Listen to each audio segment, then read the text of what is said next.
안녕하세요. 여러분의 궁금증을 풀어드리는 법선생TV. 저는 송글송글이고요. 오늘도 법선생님 허윤규 변호사님 나오셨습니다. 안녕하세요. 안녕하세요. 허윤규 변호사입니다. 네, 변호사님. 이 법선생TV 나간 이후로 정말 많은 분들께서 관심 갖고 계신데요. 특히 유언대용 신탁과 관련해서 문의가 많다고 들었어요. 네, 요즘 그 유언대용 신탁이라는 제도가 한참 이슈가 되다 보니 그거와 관련된 관심이 많으신 것 같습니다.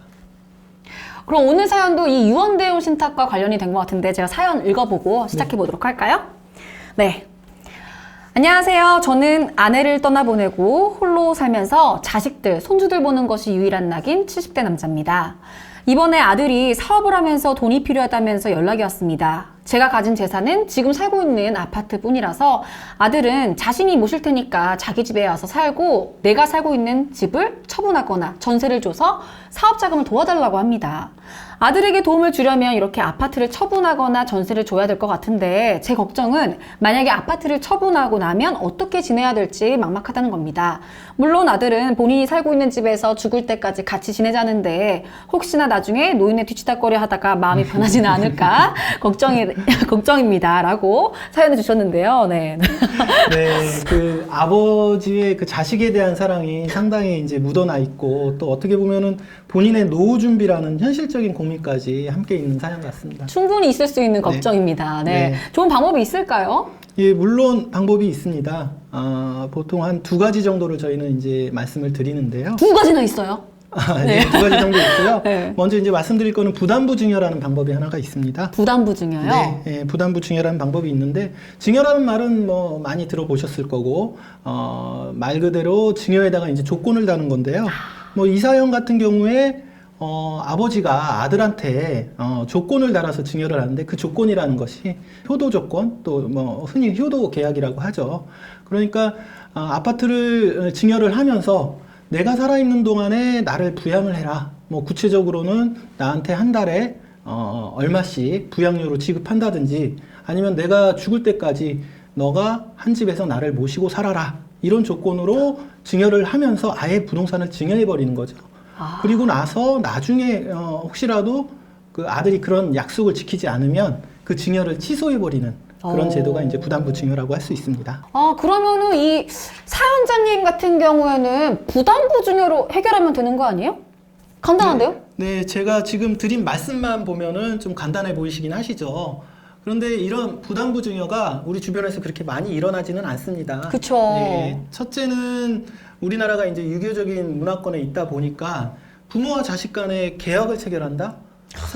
상당히 정서적인 거부감이 있죠. 그쵸. 그래서 이제 생각들을 많이 못 하시고 계세요. 그러다 보니까 설령 이런 조건으로 부담부 증여를 체결한다 하더라도 문서화해서 체결하는 경우는 별로 없습니다. 뭐 보통 구두로 내가 이 부동산을 줄 테니 너가 나한테 잘해라. 잘해라. 뭐 이제 이런 정도만 하죠. 근데 그렇게 문서화되지 않고 체결된 부담부 증여의 경우에는요.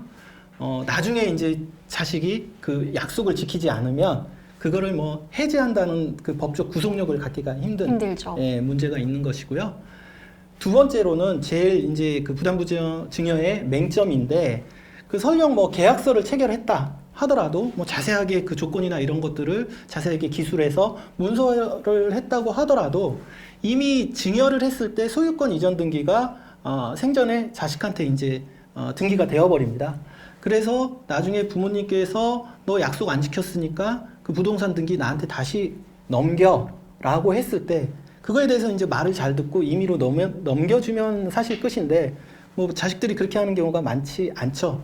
그런 경우에는 부모님들이 어쩔 수 없이 그 아들이나 딸을 상대로 법원에다가 소송을 제기해야 되는데 그 어머니 아버지가 자식을 상대로 소송한다는 게 그게 또 어디 있겠습니까? 네. 그래서 이런 부담부 증여는 사실 이용률이 그렇게 많지는 않은 제도입니다. 그렇죠. 현실적으로는 어쨌든 뭐 유교적인 문제 이런 것 때문에 정서적인 문제 때문에 네. 많이 이용 안 한다. 그러면은 그 대안이 뭔가요? 저 두 번째 방법으로는 요즘 좀 말이 많이 나오고 있는 유언대용 신탁. 유언대용 제도인 신탁. 것입니다. 저 알아요. 네. 내 재산을 내 맘대로 내 뜻대로 하는 거 맞죠? 네, 맞습니다.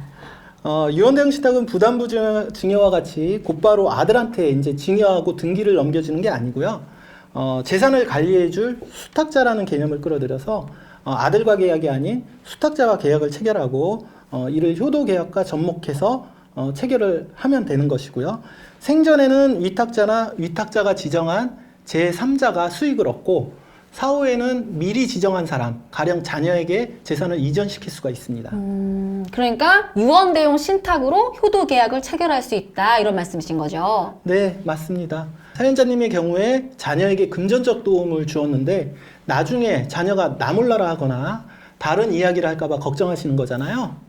이 경우에는 유언대용 신탁으로 아파트를 수탁자한테 신탁하고 여기서 발생하는 수익을 통해서 자녀에게 도움을 주다가 사연자님이 돌아가신 후에 그 재산이 자녀에게 가는 형태로 설계를 할 수 있고요.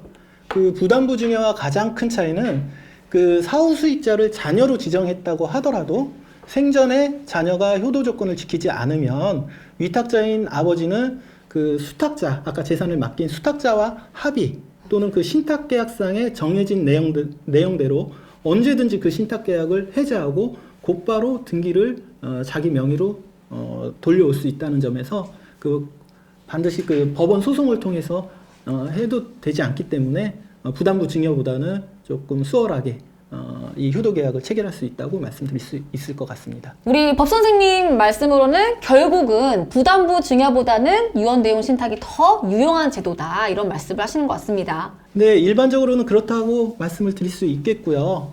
다만 그 유언대용 신탁도 자신의 그 재산 규모나 종류에 따라서 그 수탁자를 누구로 지정할지 그 이외에도 좀 고려해야 될 사항들이 있기 때문에 반드시 이제 변호사님들과 같은 전문가와 상의하시고 설계를 하시는 방법을 추천드릴 수 있겠습니다. 네, 좋습니다. 우리 사연자님께서도 꼭 상속 전문 변호사이신 허윤규 변호사님께 상담 받아보시는 걸 추천드리겠고요. 저희 법선생TV 여기서 마치겠습니다. 여러분, 구독과 좋아요 누르셨죠? 법에 대해서 궁금증이 생기시면 언제든지 불러주세요. 법선생! 다음에 만나요.